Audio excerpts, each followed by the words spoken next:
Students, in today's class we shall be studying about amino acids, their structure and in brief about the classification of various types of amino acids. So now let us start with amino acids.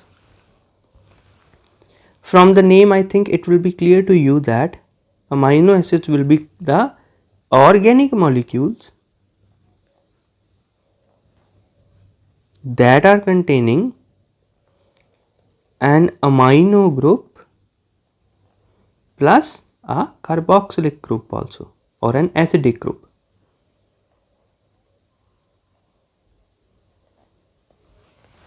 So amino acids are group of organic compounds containing two functional group amino and carboxyl. The amino group known as NH2 is a basic or an alkaline group, while the carboxyl group COOH is an acidic group. There are 300 amino acids that occur in nature and only 20 of them occur in proteins. So these 20 of them are of prime importance and help and tends to form various types of protein by forming peptide chains. So what are peptide chains?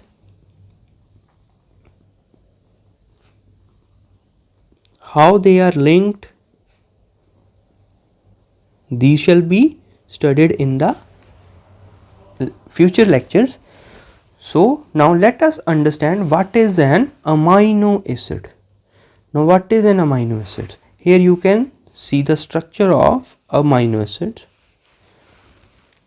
It contains an amino group along with that of an carboxylic group, an amino group and a carboxylic group. Also alkyl groups are attached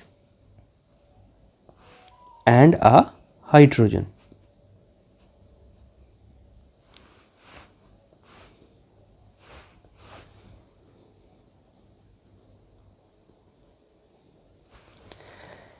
It is the unionized form. It is the unionized form.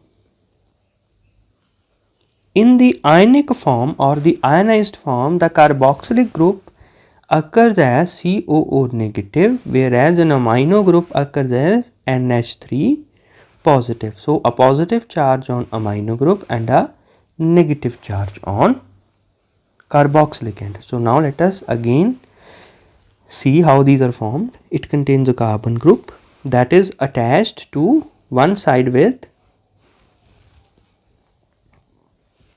alkyl group and one side with hydrogen, plus an amino group is present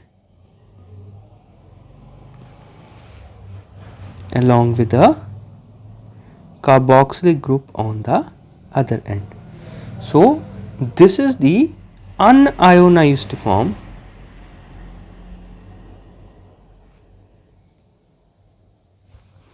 If it is to be converted into the ionic form such that amino acids are dissolved in water, they will be converted directly into their ionic forms. It will tend to form a negative charge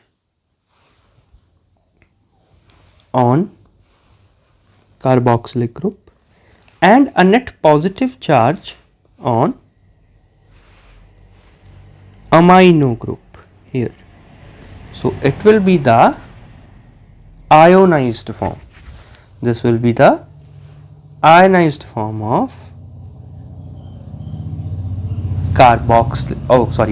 ionized form of amino acids.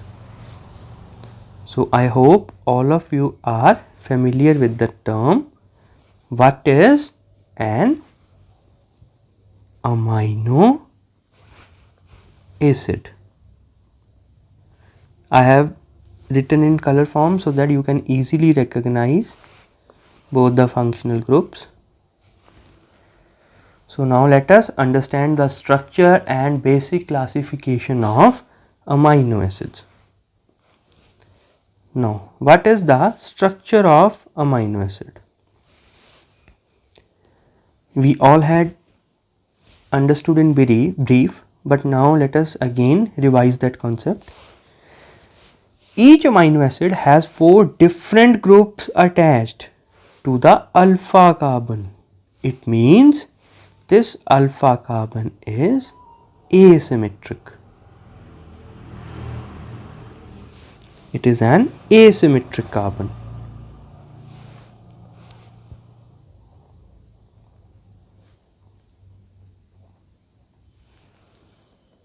It is an asymmetric carbon atom. These 4 groups are amino group, carboxylic group, hydrogen atom and a side chain, normally an alkyl group we can say, or a hydroxyalkyl, it can be anything. I am just writing as an example that this side chain can be an alkyl group. So here we can see that alpha carbon is attached to a hydrogen molecule plus an alkyl chain or a side chain we can say, then attached to a carboxylic group, plus on the opposite side it is attached with amino group. So this is common to all the alpha amino acids of protein.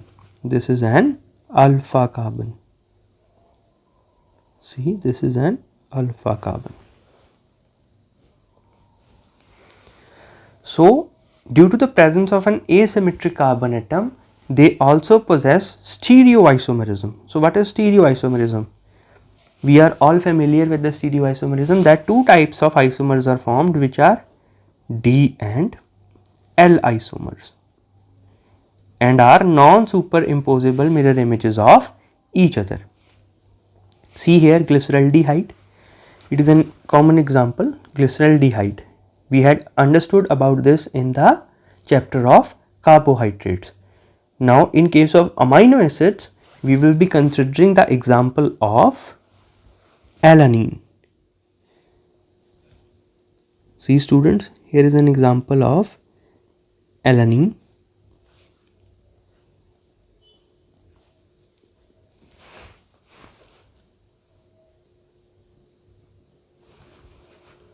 I am writing it in the unionized form. Now if we superimpose or we form a mirror image of this, the amino group will be shifted to the opposite side.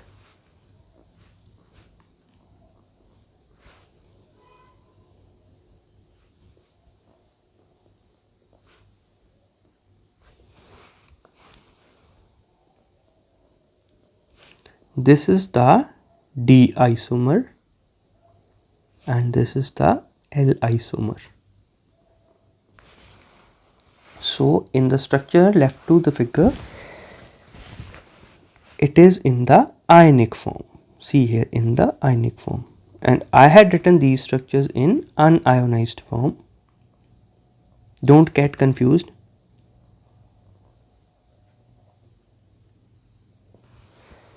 If carbon atom is attached to the 4 different groups, it is known as asymmetric and therefore exhibits isomerism.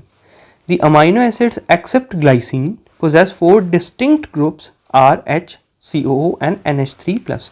That means alkyl group, hydrogen, carboxylic and amino group held by an alpha carbon. The exception is glycine, because in glycine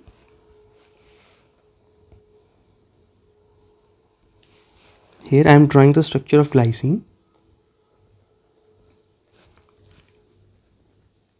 Both the sides are made up of hydrogen. So this is not an asymmetric carbon atom, thus it does not possess the isomerism. Except glycine, all other amino acids are showing the property of stereoisomerism. The proteins are mainly composed of levorotatory form of alpha amino acids. So these are all L isomers of their corresponding amino acids. For example, L-alanine, L-cysteine. These are present in various types of proteins. These are the Fischer projection of some of the amino acids. Just have a look at this. These are the Fischer projection of amino acids. So students, I think in today's lecture we are familiar with the structure of amino acids,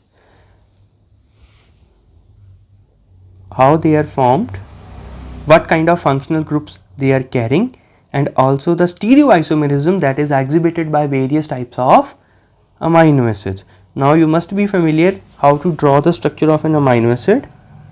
Some examples such as alanine, glycine, and also cysteine. The structure of cysteine is similar to that of alanine, just the difference is of sulfhydryl group. We all know that the structure of alanine molecule is this. This is the structure of alanine. Now when we will have to draw the structure of cysteine, the difference will only be here.